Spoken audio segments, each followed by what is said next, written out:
시청자 여러분 안녕하십니까? 뉴스 현장 시작합니다.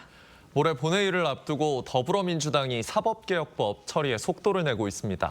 오늘 의원총회를 열고 최종안을 도출할 계획입니다. 자세한 내용 국회 취재기자 연결해 알아보겠습니다. 자, 장윤정 기자, 의총은 언제 열리나요? 더불어민주당은 오늘 오후 4시 정책의원총회를 열고 사법개혁 법안에 대한 당의 최종 입장을 결정할 방침입니다. 오는 24일 열리는 본회의에서 법 왜곡죄와 재판소원법, 대법관 증언법 등 사법개혁 3법 처리를 목표로 하고 있습니다. 공소청, 중수청 설치 등 검찰개혁법에 대한 의견 조율도 진행될 전망입니다.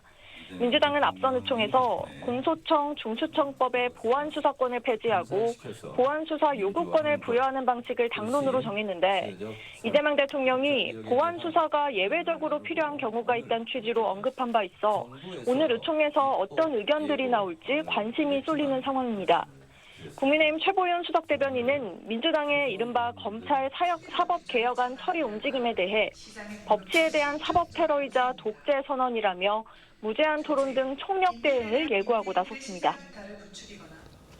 국민의힘은 장동혁 대표 입장 발표 이후 내홍이 여전한 상황이죠? 네, 그렇습니다. 원외 당협위원장을 중심으로 공방이 가열되는 모양새입니다. 국민의힘 원외 당협위원장 71명은 오늘 입장문을 내고 장동혁 지도부의 정당성을 흔드는 행위를 즉각 중단하라고 촉구했습니다. 전날 전현직 원외 당협위원장 25명이 장동혁 대표 사퇴를 요구한 데 대한 맞불 성격인데요. 당 공관위원에 대한 자격 논란도 다시 불거졌습니다.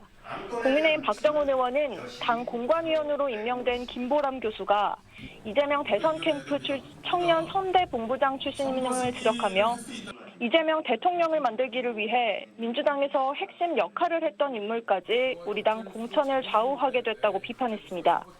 공관위는 임명 과정에서 이미 해당 이력을 확인했다며 신념과 소신에 따라 당적을 옮겨 더 큰 역할을 한 사례가 적지 않다고 설명했습니다.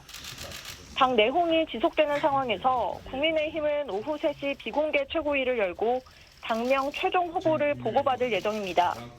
새 당명 후보는 미래연대와 미래를 여는 공화당 2개로 압축됐습니다. 지금까지 국회에서 전해드렸습니다.